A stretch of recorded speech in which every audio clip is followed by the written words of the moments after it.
2022 ইংৰাজী নৱবৰ্ষৰ আগমুহূৰ্তত সমূহ অসমবাসী ৰাইজলৈ গণতান্ত্ৰিক নাগৰিক সুৰক্ষা মঞ্চৰ তৰফৰ পৰা শুভেচ্ছা জ্ঞাপন কৰিছোঁ। আৰু আগন্তুক বৰ্ষটো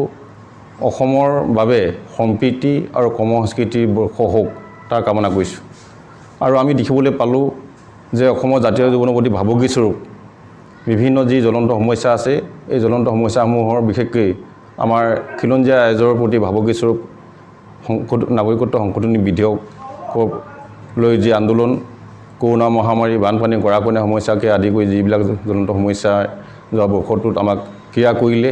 তাৰ বাবে অসমৰ অৰ্থনৈতিক ভিত্তি সম্পূৰ্ণ বিধ্বস্ত হ'ল। আৰু এইখন নিৰ্বাচিত চৰকাৰে বিধ্বস্ত প্ৰায় অৰ্থনৈতিক ভিত্তি টনকিয়াল কৰিবলৈ যি পদক্ষেপ গ্ৰহণ কৰিব লাগিছিলে, বিশেষকৈ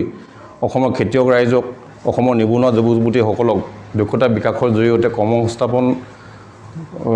বাবে বা স্বনিয়োজনৰ বাবে উৎপাদনমুখী কৰ্মত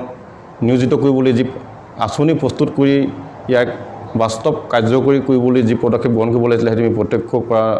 প্ৰত্যক্ষ আমি নহ'লোঁ। আৰু আমি এই ক্ষেত্ৰত আমি ক'ব বিচাৰিছোঁ যে দিল্লী চৰকাৰত আমাৰ অসমক প্ৰতিনিধিত্ব কৰা অসমৰ সাংসদসকল,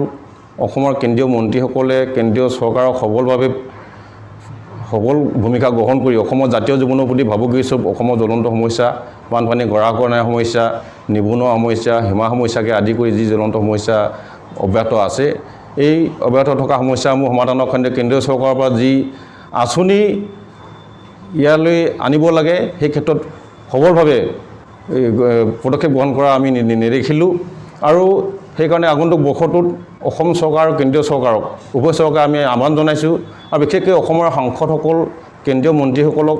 দিল্লী চৰকাৰ ৰাজনৈতিক দলৰ বহতীয়া নহৈ অসমৰ ৰাইজৰ প্ৰতি দায়বদ্ধ হৈ